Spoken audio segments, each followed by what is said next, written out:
Guys, welcome back to GTTV. This is a huge month for games, so let's head halfway around the world to Germany, where Daniel is hanging out with the team behind Rise: Son of Rome for the Xbox One.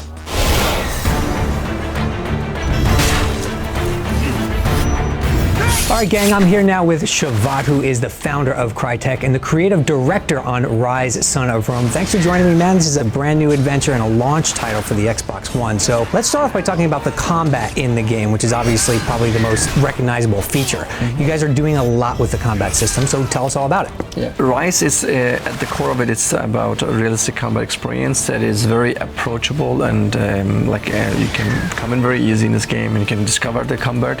So you don't have to read a manual or you don't have to look on YouTube for tips and tricks. And we wanted to put the player's creativity at the core of combat.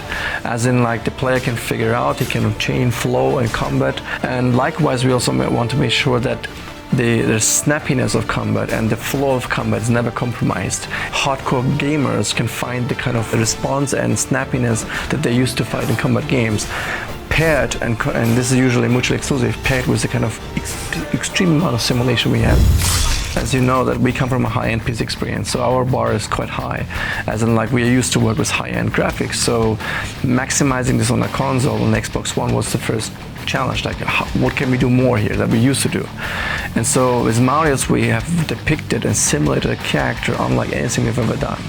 You know, like 85,000 polygons simulated accurately with physics, layers on layers and layers. I mean, there's like leather straps simulating, you have skin shading going on his legs, arms and face, you have hair, you have like the plume, you know, next-gen plume kind of thing. Plumes. Yeah. Talk a little bit about the design direction that you took with this level. It's pretty nuts. I mean, obviously you'll see the vegetation in there, right? We're known for the vegetation and so on, but we really pushed it. I mean, you get a bit of the platform, a bit of the puzzle look, so there's a lot of traversal.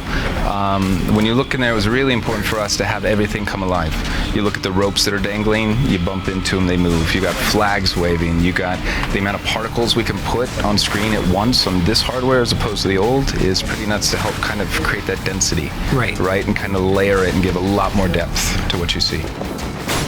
And you did say during the presentation that, you know, some of the details that we're seeing on Marius are the same level of detail that packed into a whole level in the previous generation of consoles. Yeah, correct? I mean, if I look at the characters we're rendering, I mean, all just characters or the Marius technology-wise is as demanding as a level in Crysis.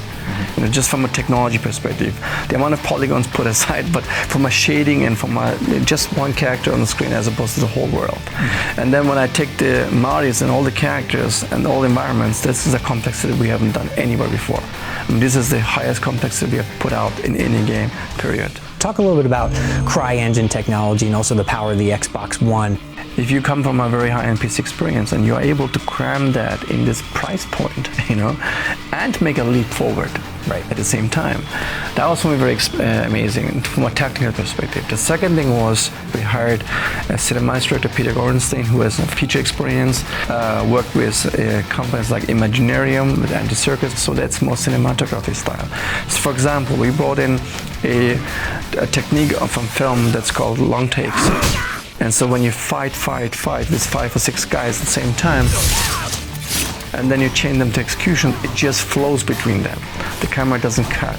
But we'll pull people together that know their in a sense, you know.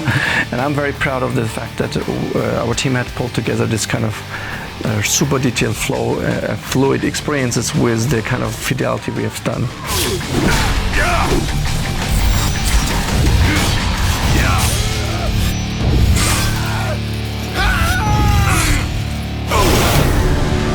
If you fought soldier turned superhuman mercenary Deathstroke in Batman Arkham Origins and lived to tell the tale, GTTV has a souvenir for you. This month, Kotobukiya launches the Artifacts Deathstroke statue as portrayed in DC Comics' New 52. And tonight, you can be one of the first to own a 12-inch replica of Slade Wilson himself in fighting stance and sword in hand. Tweet us at GTTV Show, #GTTV, and let us know why you think Deathstroke is the greatest assassin. Many will enter, but only 2 random winners will walk away victorious. For more from Kotobukiya, like them on Facebook and check out KotoUS.com.